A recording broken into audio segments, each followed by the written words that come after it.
All right. Welcome, everybody. Hello. 6 o'clock. Can I ask the committee members to please turn your cameras on?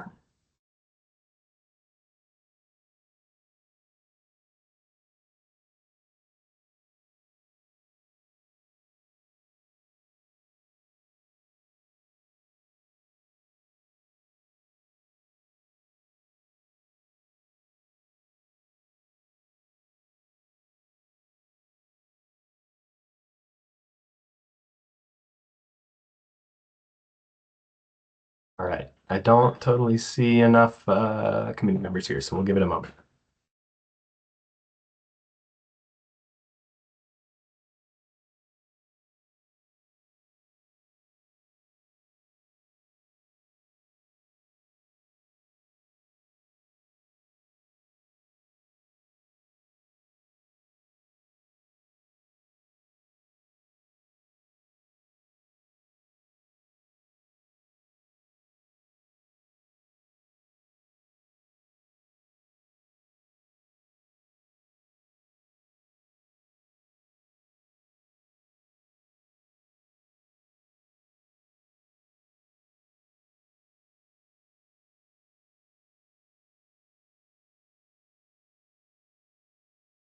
All right. We're at 5.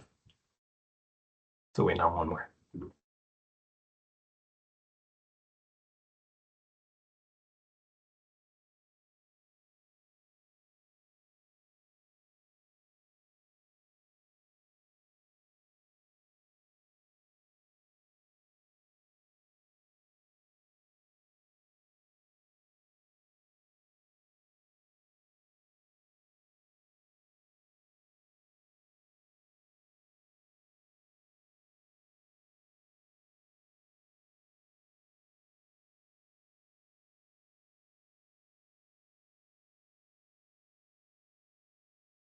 Barbara, are you with us already? There you go.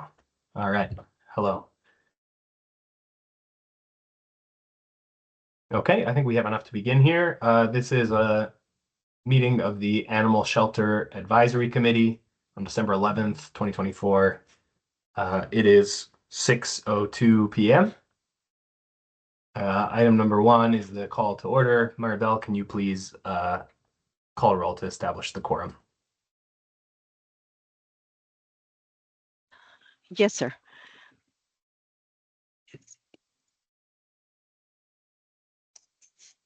Okay. Eileen Mendoza. Sandra DiFrancesco. Here. Terry Bro. He did send me a message. He's having a little bit of trouble getting into the meeting. Alejandra Valdez. Here. Barbara Candelaria. Here. Mary Bardouche. Oh, Mary, you're on mute.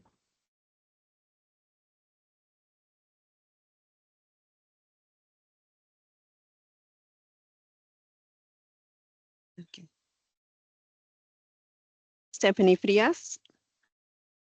Here. Raquel Ellis. Here. Chris Canales. Here. We have quorum. Thank you. Mary, you're able to hear us, correct? Okay, you're on mute, so we can't hear you.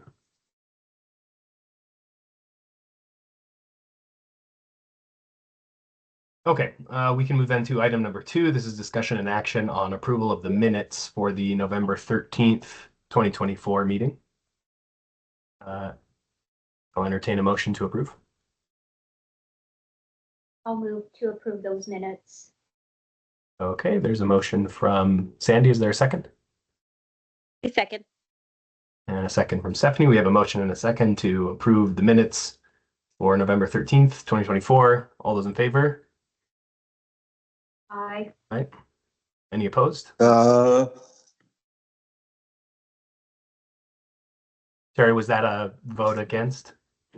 No, I said aye. Oh, okay, no problem. Thank you. The minutes are passed unanimously. We can move then to item number 3. This is reports. support the City of El Paso's initiative to reach and sustain a 90% or greater live release rate by 2025. I don't have that much for you this time as far as the chair report goes. We do have, I'm sure it will be presented by Terry. We have the holiday meal for the pups coming up at the Westside Adoption Center. If anyone's interested, I hope you'll attend. We can share the information with everybody, but I think it's going to be really fun. The Thanksgiving meal that we did at the main shelter on Fred Wilson was a great time. Lots and lots of volunteers. So hopefully that happens again. Thank you to Eileen, who just joined us for helping to put that together with Rescue Runners. It was awesome. So if you want to come see some dogs very happily gobble up their holiday meals, come join us at the West Side. And that is on Sunday, the 22nd. Is that correct, Eileen? On the 22nd from 9 to 11 a.m. And we're also going to have Santa pictures where each dog gets a picture taken with Santa and they get a toy to take back to their kennel. It's going to be a great time.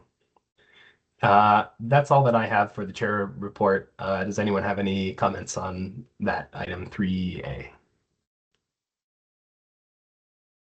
All right, I don't see any. We can move then to item 3B. This is the El Paso Animal Services November update and statistics. And is Terry Kebschel with us? I don't see him on the call. Is somebody else delivering that today? Yes, it's me. It's Michael, Yes, Deputy sir. Director. All right. Hi, Michael. Good to see you. How are y'all doing? I'm getting a lot of shine on my computer. That's all right. So yeah, let's go ahead and get started. Let me share the screen.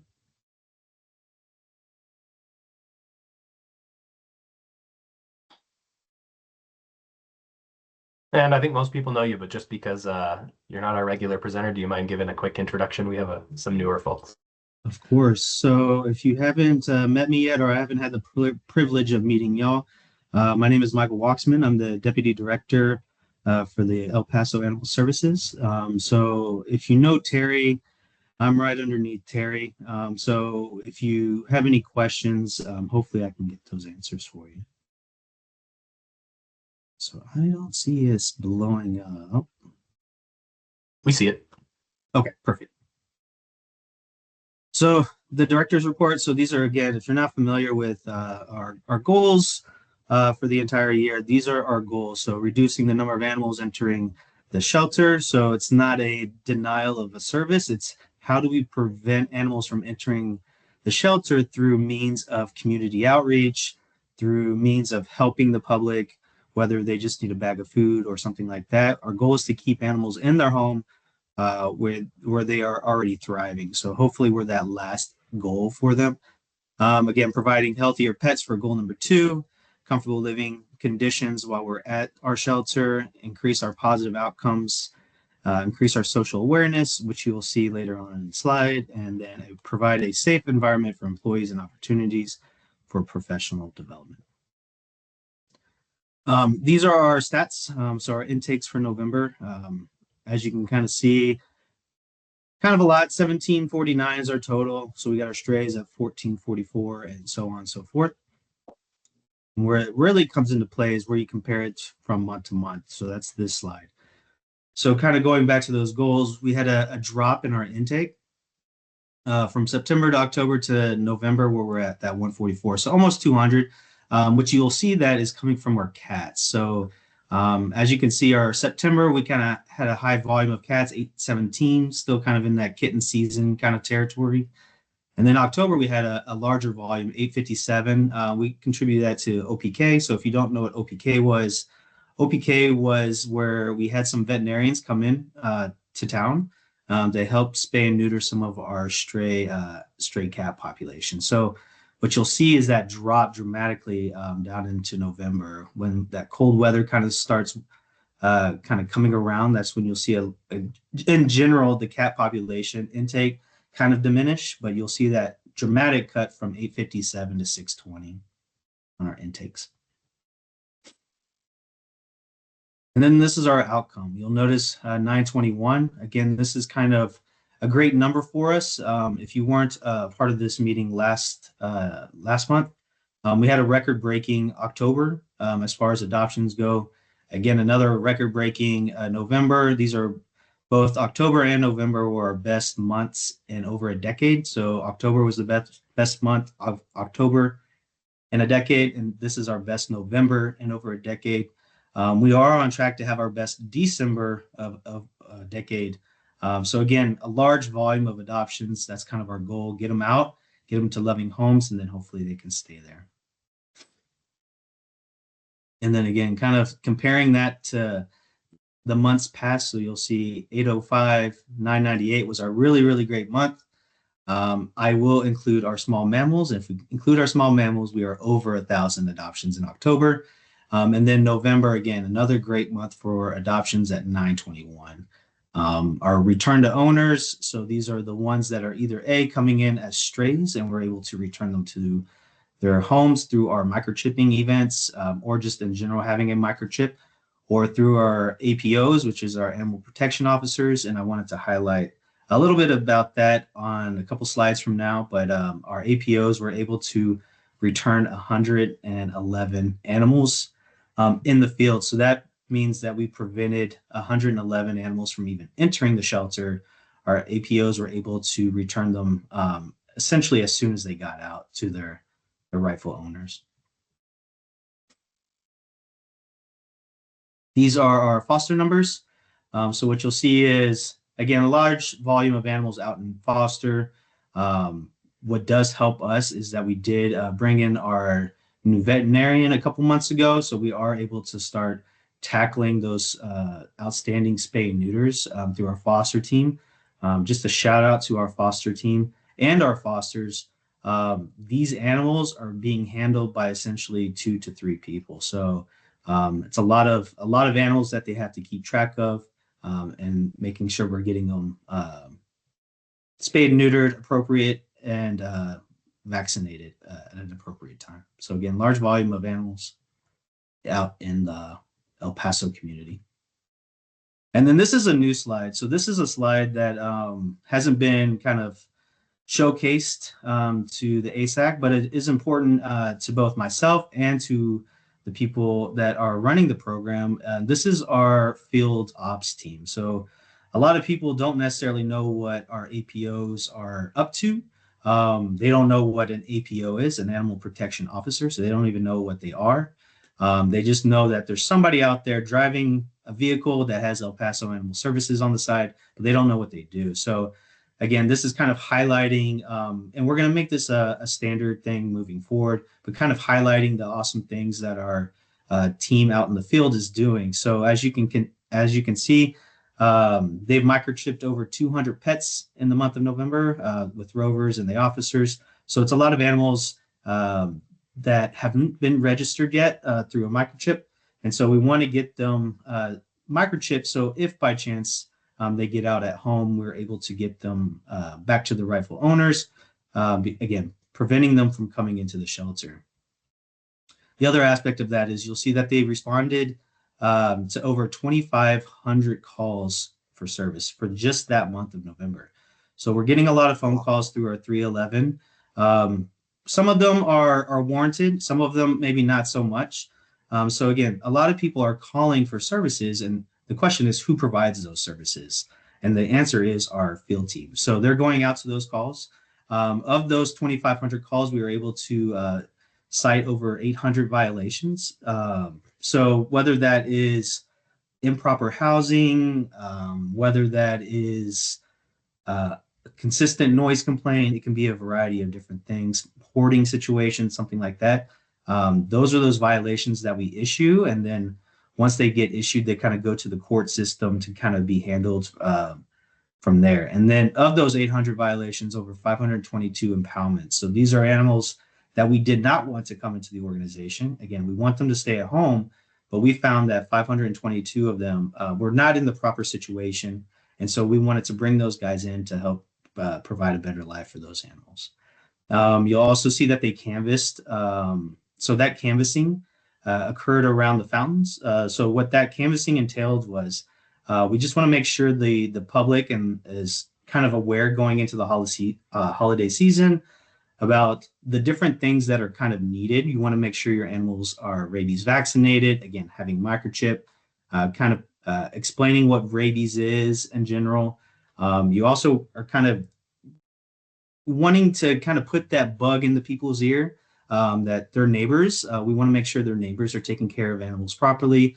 And so if they see any kind of thing that looks odd, maybe the animals are underweight, maybe they have too many animals, we wanted to kind of let the public know that there is an out for that, and that out is calling 311. So we wanted to just kind of canvass the area, make sure they know who we are and what we're doing. And we're not just the bad guys, if you will. We want to help our animals in our community. You also see that Operation Santa Helper. So if you did not know, we partner with Santa Claus. It's a long-going partnership. We want to prevent animals from being bred and kind of sold. And so you'll see that we ramped up our guide, I guess, canvassing, if you will, going into the holiday season. A lot of people want to get animals as gifts, and they're typically buying them because their loved ones want a certain breed or something like that. We want to kind of prevent that, and so we're kind of doing sting operations, if you will, kind of going undercover and going to those swap meets. So again, these are a lot of things that not a lot of people know about our field team, but it's very important stuff. You will see Captain Crunch there on the top left. Captain Crunch is in foster, so if you are interested in Captain Crunch as an adoption, you can find me and I will get him adopted to you. Awesome dog. These are our euthanasia numbers. What you'll notice is, again, a lot of infection coming in from the public. Sometimes it's more concerning things, sometimes not so much. But you'll also see like that second option is the behavior. That's kind of our top two. So a lot of behavior issues for the animals that are coming in. Again, bringing in a lot of strays, so we don't necessarily have that. Those strays didn't have that opportunity to learn how to be an appropriate dog. We have a great behavior team. They're able to do a lot of things, and you'll see that in the next slide, or next couple slides, that our behavior team has kind of dropped the euthanasias. So the euthanasias from a behavior are going down. You'll see that. So what we want to do is get our animals so accustomed to being around people, loving life, that they showcase the best so we can get those guys adopted. So again, these are kind of our euthanasia numbers. And then this is that graph that I was telling you about, the behaviors. Kind of around August, I believe, we kind of got those two new assistants, if you will, to help do enrichment, all the behavior stuff. And so you notice a dramatic drop from July as far as behavior euthanasias go. This graph does include last year's November. So last year's November, we were at 50. Again, testament to the behavior team, they were able to drop that down to 34 this November. And then so our goal is for that to drop even further through enrichment, through just training in general. But this is kind of where we are at behavior-wise when it comes to euthanasias. These are the animals that have died in care. So a lot of kind of same old story type of thing. A lot of foster failure to thrive, a lot of shelter failure to thrive. That's due to the kittens, really. So a lot of kittens are still coming in, but not as much as it was during the summer. Coming in without mama, obviously mama would be the best route for those kittens to thrive, to kind of get mother's milk and kind of move forward. These are things that we are tackling currently and planning for next year through training and better training for new fosters, better training for old fosters. Our expectation is that these numbers are not going to be as dramatic as this year. And then on the right-hand side, you'll see a couple of our animals that are currently at risk. As we are putting this slide together, a couple of those have already been adopted, which is great things. So if you're interested in Neptune, Rogue, or Donut, again, those guys are looking for somebody to foster and or adopt. And so the good news is our live release rate. So we are at 85 across the board. Again, tracking upward. So you'll notice September, our cats were about 80, then 85, and then again 85. Dogs were about 83, 82. It was really 83 if you round a certain way, but we'll count it as 82. And again for 85, so we're a live release rate of 85.38 for dogs and cats. And here that kind of looks on a graph. So as you can see in 2024, starting in March, we're kind of on the upswing of things, and so we dropped a little bit down in June, but since June, we're gradually increasing. We were looking at numbers as of yesterday. Those numbers are going to be higher than 85. Our goal is to keep it higher than that. Currently, we're on pace for 90, I think 91. So that's our calendar year. This is kind of our fiscal year. You can see that 2025 number, again, higher than previous years. Again, we're going to try to get to that goal of 92 for December of this year. We'll see. Right now, we're, again, right on track at like 91, 91.5, somewhere around there. These are kind of our shelter numbers, not in a user-friendly format, if you will. They don't have the graphs, the pictures, but this is kind of what we're looking at. So all the animals that have come in on stray, again, all the animals that have been adopted, kind of the quick snapshot, if you will, of the numbers of live release rate, again, 85.38. And how do we compare that to last year? I'm sorry for this one. It's a little blurry. But again, we're bringing in a ton more animals. I'll kind of flip back to the other one so y'all can kind of see.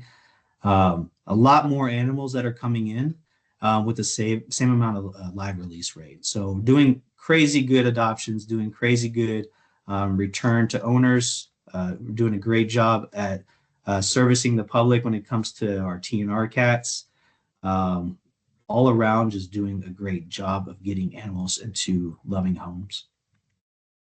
Again, this is last year's numbers.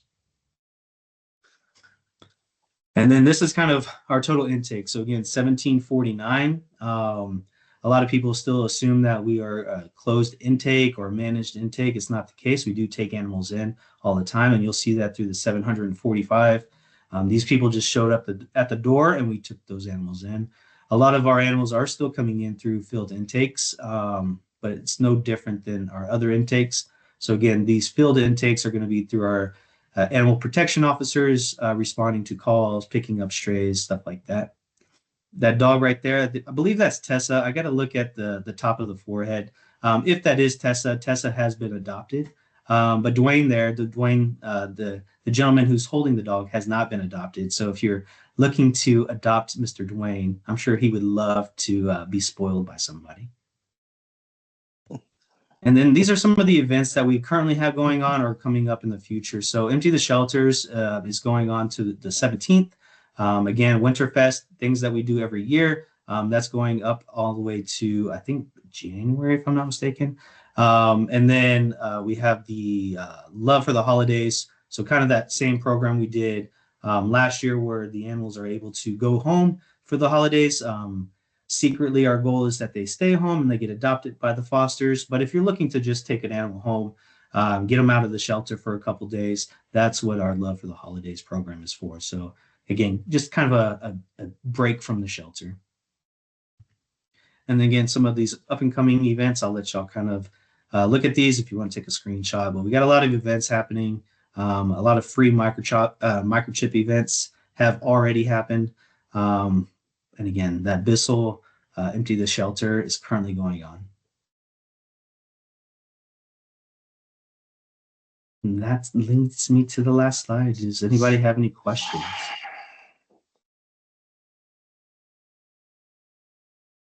I'll start off by saying, anybody who wants Captain Crunch, please reach out. Captain Crunch is an awesome dog. He deserves a good home. Eileen, you have your hand up. Go ahead. Okay. And I'll start out by saying nobody is allowed to adopt Dwayne because he is super necessary at the West Side Shelter. He's an awesome ACA. He's great. Great guy. He's great. Yeah, he's great. So nobody can adopt him. So I just had some questions regarding the microchipping. I wanted to know, are at the time that you do the microchip at those events, are you also obtaining and entering the owner's information at that time, or is that left up to the owner? I have a couple questions here. Let me just list them all. Sure, that's fine. Okay. Second one is on the spay neuter. As far as the dogs that are, or dogs and cats that are in population, what is the timeline for them getting spayed or neutered right now at this moment? I know it kind of varies, but at the moment, what is the timeline for that after intake? How long does it take for them to get spayed or neutered? And then I just had one more question on, as far as the numbers that were there for dogs that have, or animals that have died. If there's a shelter trauma and foster trauma, what is the definition of both of those? Sure. So going back to microchips, the goal is that the public is taking care of those microchip registrations, but we are collecting that information. So it kind of depends on the event, but the hope is that the public is taking care of that. As far as like registrations go, we also are trying to do that.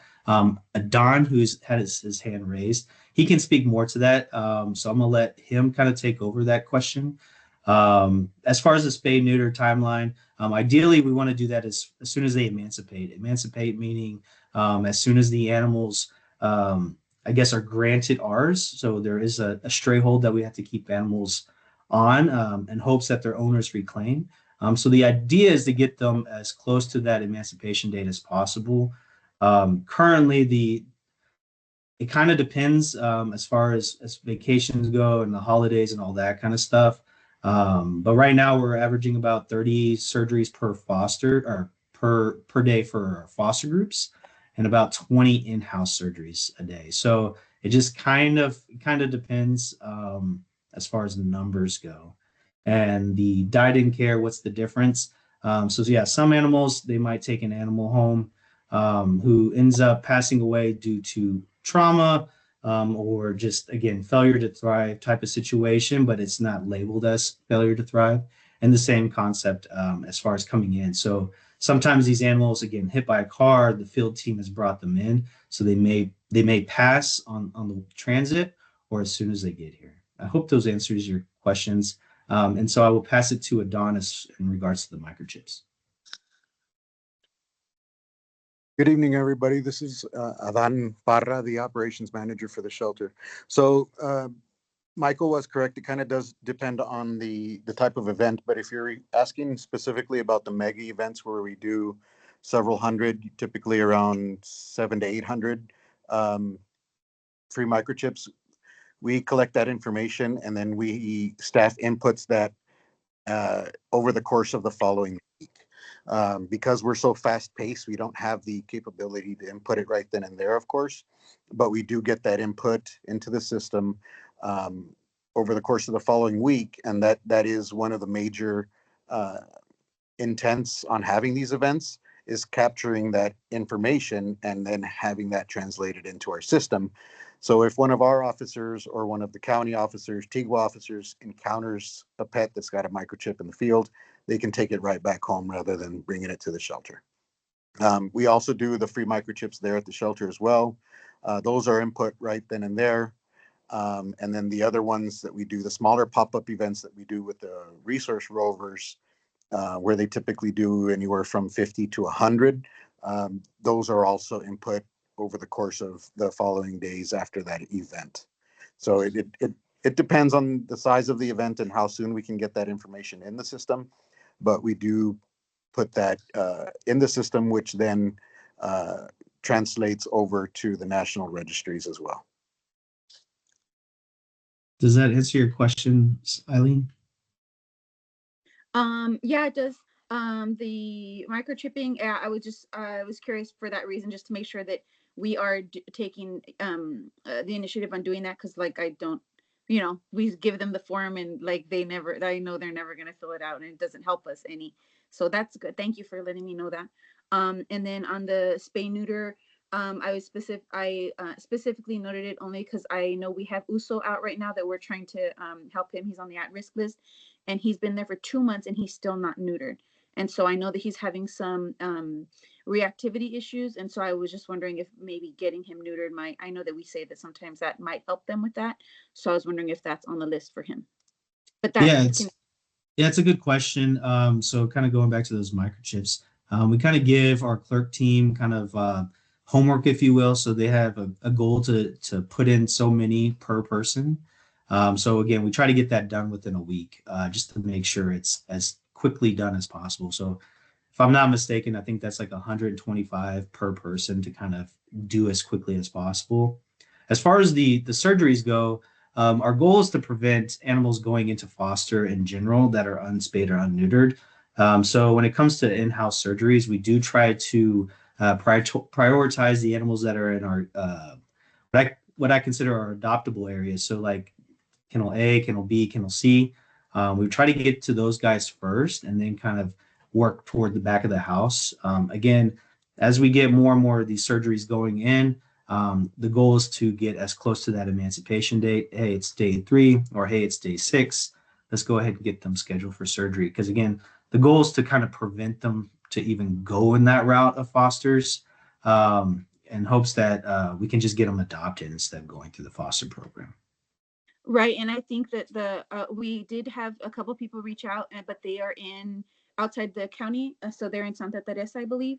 So although they were interested in adopting him, he wasn't able to. That was not an option because since they're outside the county, they can't. He's not able to be adopted out since he's not neutered.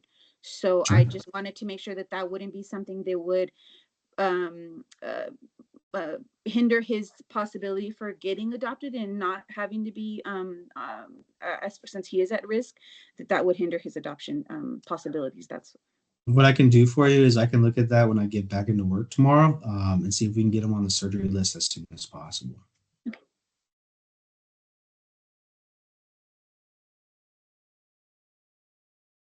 that was all my questions. Thank you. That's it. Okay. Thanks, Eileen. Sandy, you're up next. You have your hand up. Go ahead. Yes, sir. I was just looking at your at-risk pets that you had on that slide with the 3 of them remaining on there. How much time do they have, Michael? That way we can really push. So it's a great question. I would tell you we don't necessarily have a time limit. That being said, these guys, we just want to get them out as soon as possible. I hesitate on giving a time limit because sometimes these animals just need a little bit of extra time. Maybe it's an additional week or something like that. So I don't necessarily think we have a hard deadline, if you will. It's just these are the guys that we want to spend all of our effort, as far as advertising, as far as when people come into the shelter. These are the guys that we want to kind of highlight before we highlight anybody else, if that makes any sense. Yes, sir. It does. Okay, thank you. And then just one last question. When you come to the events listed, and if you have an organization that wants to help you all to do a mobile adoption, how much time do you all need to be notified? So hopefully you can participate. I did have one that reached out to you all, and they did call me, that they never received a call back. But they're interested in future events and making sure that you all are invited. I didn't want them to get discouraged because, as I said, you all are very busy and have different events going on. So I just wanted to get a time frame. Ideally, as much time as you can give us. Again, I'll let Adon kind of answer that.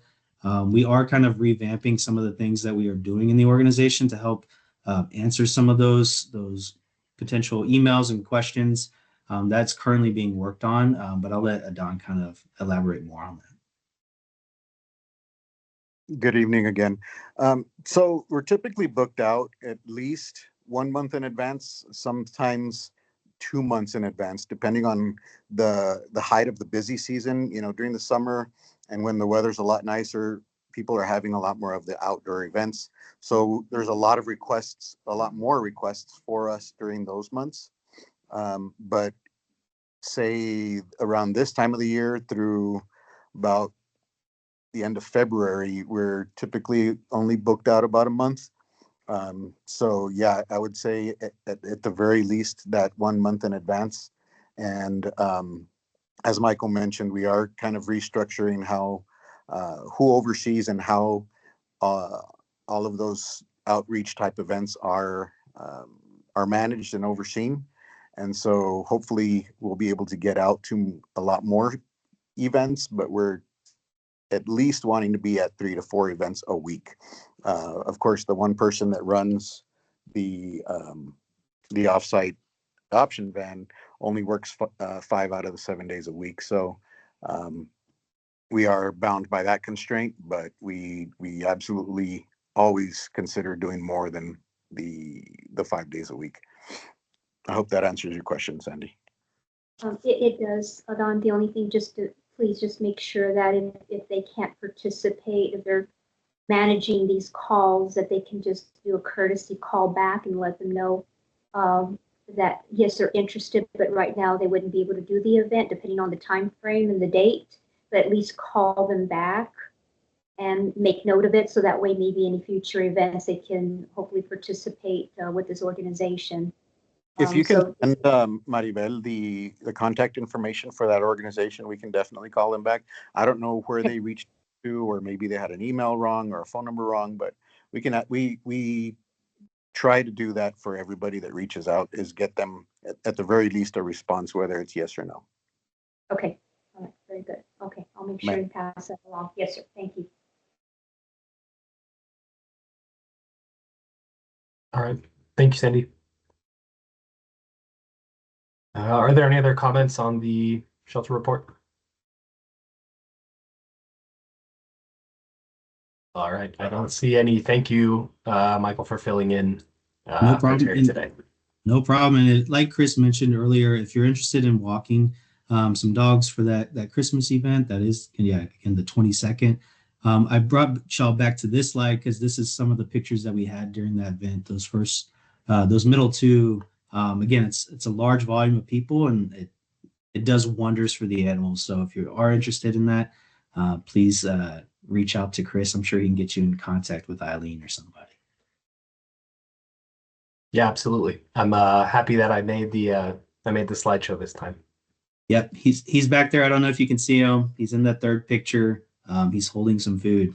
I swear he fed it to the animals, and he didn't feed himself. Most of it made it to the animals. Though we had a mean assembly line going. Yeah. All right. Thank you, guys. Yeah, thank you. All right. Item number 4 is call to the public. I don't believe we had anybody signed up in advance. Has anybody reached out to you, Maribel? That's correct. Nobody's signed in. Nobody's reached out. Okay. Was there anyone on the call who intended to speak during call to the public?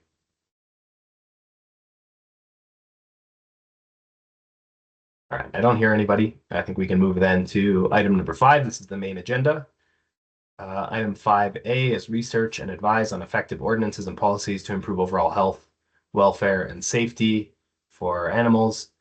And item A1 is discussion on the proposal of creating a team to follow up on all adoptions from El Paso Animal Services.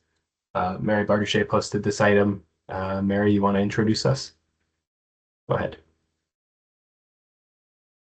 Okay. Hi, everyone. So I wanted to present some research on also that, as well as the question about animals for free. And I don't have enough information to present it yet. And I just been swamped with work, so I didn't get it done. And I did contact Maribel, but too late to take it off the agenda. But I would appreciate permission to maybe present that next month, just to talk about it, because there's a lot of pros and cons. Sure. So I want to make sure I'm very diplomatic and take into consideration the benefits of free adoptions as well. Sure. So we're still, that'll be the next item. Yep. Okay. We can just do A1. Are you ready to present on A1 today? Or to speak? Yes. So I have a concern. Well, I just wanted to introduce it as a topic. I know that manpower is probably hard to come by, and everyone's working so hard with the city and with people that are donating their time. It's incredible. I'm concerned about follow-up when adoptions go out, especially free ones, for people to think at least believe that there could be a follow-up checkup on the um, the quality of life the animal is in, and the care it's receiving. Is there some way to have manpower? I know that the city does finally, they do have, but I think it's just 2 people that actually check on abuse calls. And I think it's a part of the police department, if I understood correctly when I looked into it. But there's not really a group of people that just do animal welfare checks or follow-ups. And I think our city's big enough to be able to implement that to this program, to the programs that exist. What are people's thoughts on that? I don't know if someone, Michael or someone from Animal Services wants to speak about the type of follow-up we were able to do currently. I can say just briefly, again, of course, correct me if I'm wrong, Michael, I think the follow-up has to be voluntary on behalf of the adopter, right? They're not required to give us any sort of follow-up. The way that Texas law works, as soon as the adoption happens, I hate to speak about pets like this, but they, by Texas law, they're considered the person's property. And we do get updates from some adopters, but it's not necessarily a mandatory thing. You want to take it away from there, Michael? Yeah, that's correct. So a couple things. So we're talking about adoptions. We're kind of talking about fosters. So the foster aspect, we are building that team up to be, I guess, more overpowering. It's more of a follow-up once you take those animals to foster. And when you think about fosters, it comes down to kind of 2 categories. Are you fostering for like medical? Or are you fostering for like medical behavior? Are you fostering more for like, I'm interested in adopting? As far as the adoptions go, yeah, there's nothing that really says that we have to follow up with those people. As far as manpower goes, it would be helpful if we could follow up. There are some things that we can do. Kind of, again, thank you for adopting. How was your adoption process? How is Fido adjusting? We do kind of preach like a 3-3-3 rule. So in 3 days, kind of the dog kind of starts settling in, and in 3 weeks, kind of more personality kind of comes out. 3 months, kind of this is kind of the outlook of the animal and how they're gonna be moving forward. As far as like reaching out and all that kind of stuff, these are also one of the things that we are trying to kind of revamp from a development side of things. Kind of a thank you again. Whether or not if it's an email or phone call, it'd probably be more beneficial from an email side of things. So thank you for adopting. Keep us posted on how those things are, how those animals are adjusting. And I think Gina, she works for the field operations team. She has her hand up, so I'll also let her kind of speak to it. Hi, good evening, everyone. Gina Ramirez, Animal Protection Field Manager. And I just wanted to kind of give a little feedback as far as the response on any animal cruelty or neglect. We actually have 34 officers that are out, boots on ground, that do respond to any animal-related issues, whether it be cruelty in progress, neglect, standards of care. So the department does have 34 officers currently that do respond to those type of calls. So I don't know if that necessarily answered your inquiry, Mary. Right. But so technically nothing official, but we are trying to kind of ramp something up like that. Talking with our marketing team. Okay, so maybe there could be an ordinance introduced to maybe have a legal standing to have the authority to check on an animal after, not in any controversial way, just to do a welfare checkup like you do when a child is adopted, to just kind of, maybe it's at the 6-week time or the 2-week, or like you said, there's a certain period of time where they settle in, but just a follow-up of some kind, and that people know that there's going to be accountability for an animal that they take in and have, I know their property, but I just think that's good. And as far as the manpower on the streets with animal calls 34, that wasn't what I was told. But and for another time, I'd like to bring up kind of the overlap of the people that are educated with the laws for the city for animals, whether it's the feral cat program or dogs on leashes and chains and all that. It doesn't seem like the people in authority who enforce that, or at least to inform the public, that they actually really know the laws. And I was wondering if that's something we could address.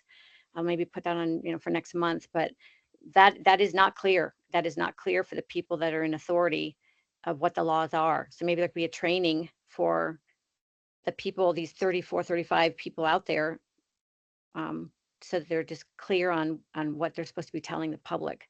Because there's been a lot of confusion I've heard from people, and I've experienced it myself. So I don't know, maybe introducing an ordinance to city council might be something. I don't know.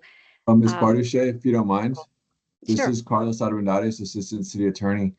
Oh, okay. Some of my duties beyond working with animal services include prosecution at the municipal courts. Okay. And that, of course, is code violations, and that does encompass unlawful restraints. And just to let you know, there was a change, I believe, in Texas law that made chaining animals in certain ways unlawful. Right. And I have seen those cases come to our courts. Great. So it is being enforced. I can tell you that firsthand, that I've prosecuted those cases before. That's excellent news. That's excellent. And I know there's mostly the overlap is really when it's not a domesticated animal, like if it's a skunk or a raccoon, but it is animal services that goes down there and deals with raccoons, skunks, squirrels, all these animals. And we have a lot in my neighborhood, foxes. And so they're definitely not clear on the laws of how they're handled. I've been told that people can trap anything they want on their property and do whatever they want with those animals.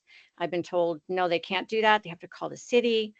I've been told a lot of different things, and I've spoken to different people, and they're confused on that as well. And I think this committee is the one that really could present clarification for city council to maybe clarify, maybe a training, clarify the laws for the people that are out there on the streets enforcing everything. Because I'm glad they're doing the restraint law that was changed, but I think there's confusion for the people working of what the laws really are. And they've told me, the police and the city people told me, I don't really know. I don't know what the law is.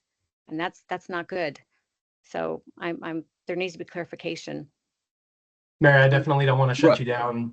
Sure, nope, that's all I wanted to say. This one was posted as proposal of creating a team to follow up on adoption. So we do have to stick to that topic. Right. Okay. Thank you. Sure, thank you. But it's definitely a conversation we can have if you want to post an item for one of the future meetings. Sounds good. Thank you. Let's see. Gina, you had your hand up. I don't know if you had anything else that you wanted to follow up on, or if it's, again, specifically if we can, about the follow up on adoptions. No, I'm sorry. I forgot to lower it down. It's been no problem. Eileen, you have your hand up. Go ahead. Yeah, I just wanted to say me and my husband recently adopted a little dog named Bo. And when we got the adoption link and everything, it sent us this link for a program called PetZell. And so through that link, it's been not a bad way, but it's been harping on me like every day, like, how's he doing? Did you schedule him for his first vet checkup? How is he adjusting in your home? Do you need any, what is this next one? Don't leave Bo hanging. Watch this video to learn about key milestones. So I thought it was really, I didn't know that we had that program. So that is one way that I know that they are following up. I don't know if they are, do you guys, somebody from Animal Services, if you can answer, do you guys get this information from PetZell?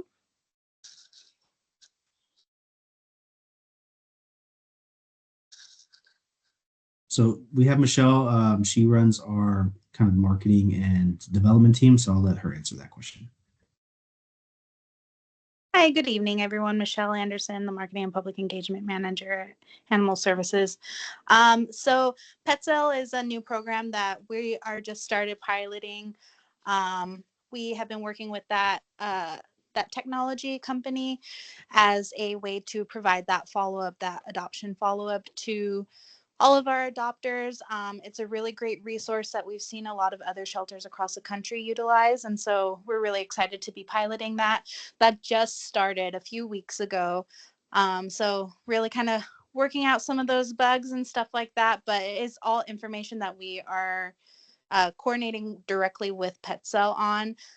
We also provided a lot of the links and the resources that are provided in that application.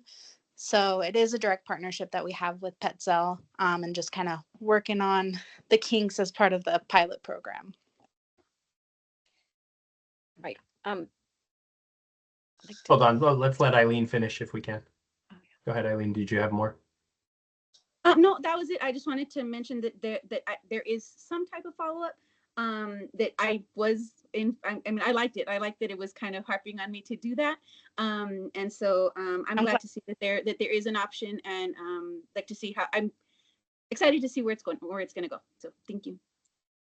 Thanks, Eileen. Yeah, I was going to bring up the same about PetCell. I'm excited for it. And Mary, it is very much like a kind of a direct response to what you're asking for. It's a little bit, it's automated, which I think helps us. You know, you were talking about potential lack of manpower, employee hours.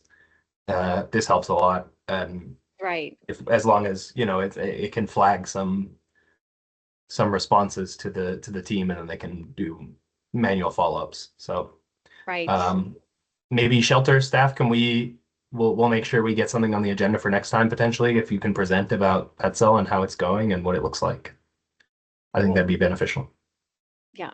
Well, my concern Mary, always, Chris, I just want to say that my concern is really for the abuse situations which do exist. And I think that this is a really positive group. I love it. And you always hope that it's people are doing the right thing and loving the animals and treating them with respect and caring for them. But there are those cases that are not that way.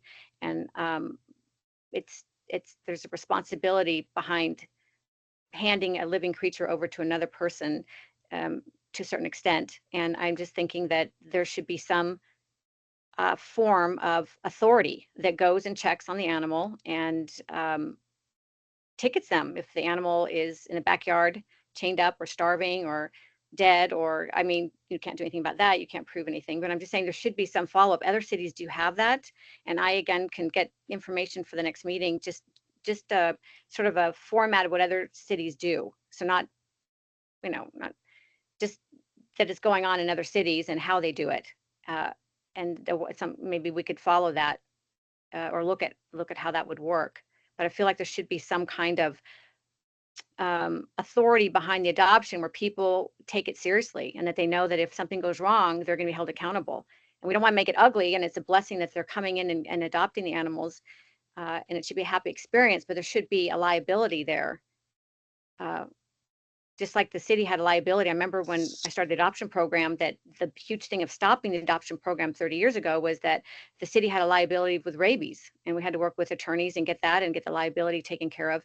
So liability is always a concern when the city works with the public. And I think that, anyway, that's my take on it. I really think that there should be some kind of follow-up system in place that at least people think they'll be held accountable.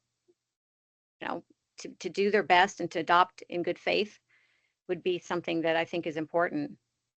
Does anybody else agree with that? Or I do. I agree with it. Thanks, Terry. Thanks. Barbara, you have a comment? Go ahead. Just quickly. There's a bit of a double standard when it comes to adoptions with the city. Other private rescues, usually they have a very extensive pre-adoption and home visit and all of that. And even with other organizations that I've worked with, one of them wasn't as strict as others. And to even go to their house and knock on their door was like, oh no, is somebody going to get shot? Because this is Texas. And then also, as far as you mentioned manpower, even in some of the situations where you call the 311 and you ask them to check on a situation, you know, you're afraid a pet doesn't have shelter in the winter or it's too hot outside and they don't have water. Animal services, they have to post that they were there and knock on the door. It's rare that they can just go on in. I mean, unless it's a serious situation, but even they have to post a warning first letter as to what they're there for and what they're checking on. And then if there's no response within a few days, then they can go in. So, you know, there's other ramifications and laws that kind of go around us. And then also depending on the how many animals are returned after adoption, you know, that's a whole another issue. Or if people rehome the animal and didn't let the microchip company know, or animal services know, or whoever the adoption agency is. And then of course we are animal services. We are with the city, and you know, we have to take back everything, even those rescues that say, if you don't want it anymore, bring it back to us. You know, Right. it ends up being ours. So, Good point. and again, the manpower and allowing that volunteer to go to the house and check, there's just a lot that goes into it. Okay. Yes, yeah, I appreciate that. You're right on all those points. I will look into how other cities handle that, because those are valid issues for sure.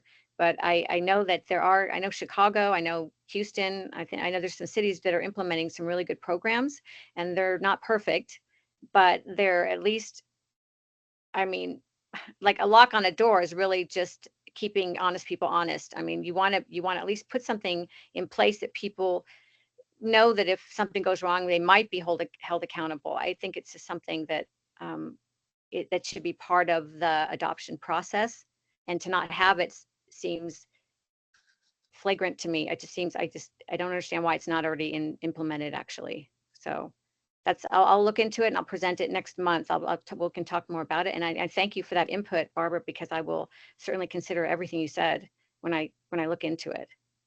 So thank you. Thank you, Mary. Were there any other comments on this item? All right, I don't see any. We'll move then to item A2. And Mary, you said you'd prefer not to discuss this one and perhaps roll it over to the next agenda. Yes. Okay, we'll make sure it again for the next Thank you. I apologize. Thank you. That's okay. We can move then to item 5B. This is discussion and action on the preparation of the 2024 ASAC annual report. So we're here nearing the end of the calendar year. Again, it's one of the obligations of the Animal Shelter Advisory Committee that we produce an annual report that we have to deliver to the City Council following every calendar year. I guess we can begin the conversation by saying there are different ways we can produce the report. You know, we could create a subcommittee to work on the report. We have a couple of months. I think we are supposed to produce it to the council by April. So we have a few months to get it done. Again, we can create a subcommittee. Last year, I produced the draft of the report and then presented it to the ASAC for comments, and we did it that way. I'm willing to do that again if other people don't want to serve on a subcommittee to do it. But I'm open to any suggestion of how we want to produce that. Are there any comments? Okay, you asked about a subcommittee. How is that subcommittee going to work? So it's up to us. We're able to create subcommittees of our members. They can actually include non-members as well. And the committee can task that subcommittee with whatever we choose. So it could be to produce the report and report it back to the body of the committee. And then it would be up to the committee how they wanted to work on that report. So that's an option. Well, if they start a subcommittee, I'd like to be on it. Okay. Are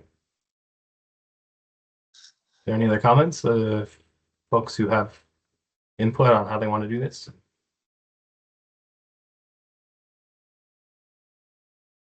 Eileen, go ahead. Oh, I'm already unmute. Yeah, I think we should start a subcommittee. I don't think we should leave all the work to you like again this year. So yeah, I think we should start a subcommittee, and I'll volunteer for it to start out. Okay. Yeah, I think for subcommittee, if I'm correct in the bylaws, we have to have at minimum just one member of the committee and minimum 3 members on subcommittee total. So I'm happy to serve on the subcommittee as well. So that brings us with Terry and Eileen and I, that's 3. Mary, you have your hand up. Go ahead. Yes, I'll do it too. Yes. Okay, that's what I'm talking about. Well, I'll wait for next time. I just want to say I'd love to do with the subcommittee, and that's jumping ahead just a bit. I just want to say, can we do something about advertising and billboards for spay and neuter to get the populations down? Because when we did that many years ago, it really worked, and I'm sure you all are doing it. But I'll put on the next agenda. Okay. But okay.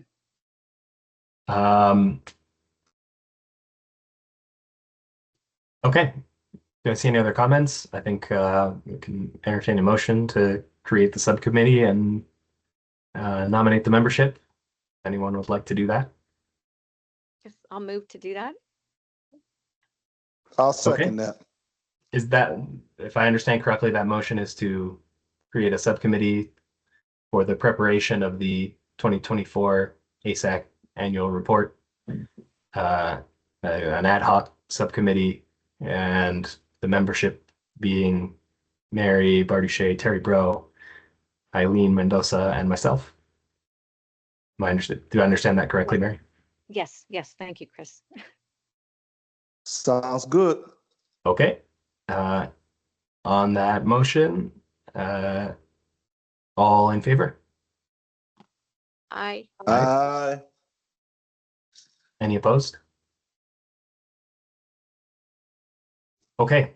That passes unanimously. We can connect offline to organize a time for us to meet.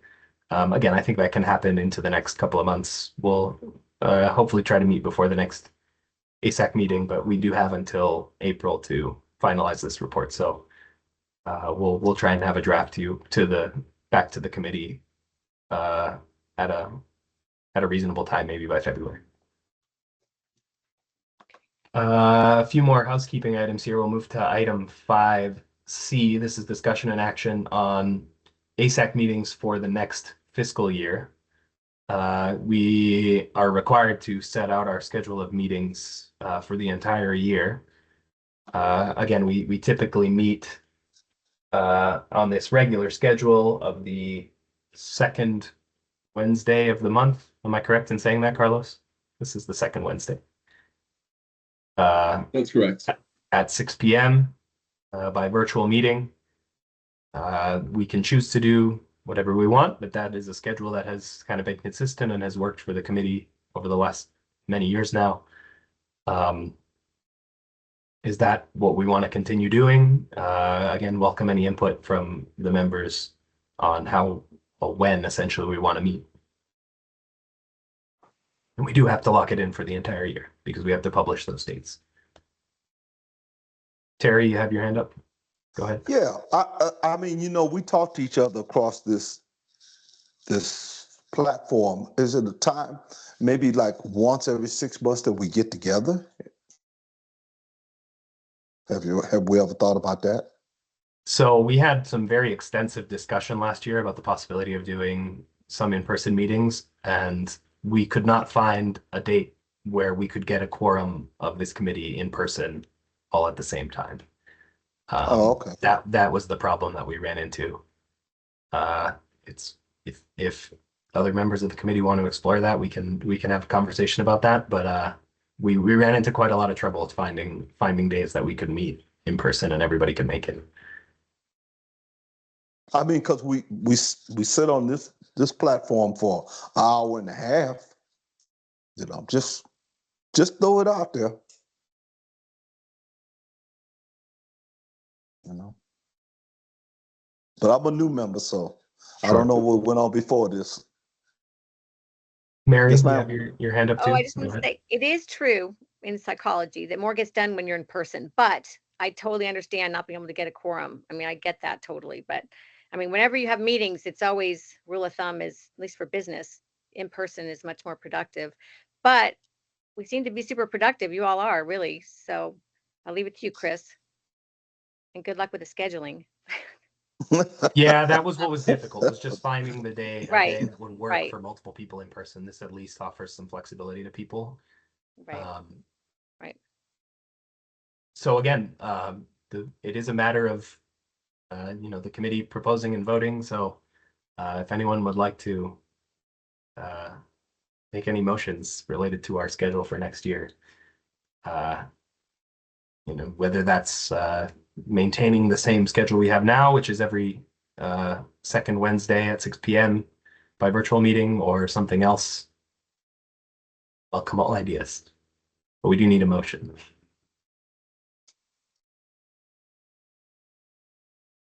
Barbara? I motion that we keep the schedule and the virtual meetings as is. Okay. Would that be how to word it? Yeah, I think that works just fine. So every second Wednesday at 6 p.m. via virtual meeting. There's a motion from Barbara. Is there a second? I second that. Okay, that was Alejandra. A couple Yes. people unmuted. Okay.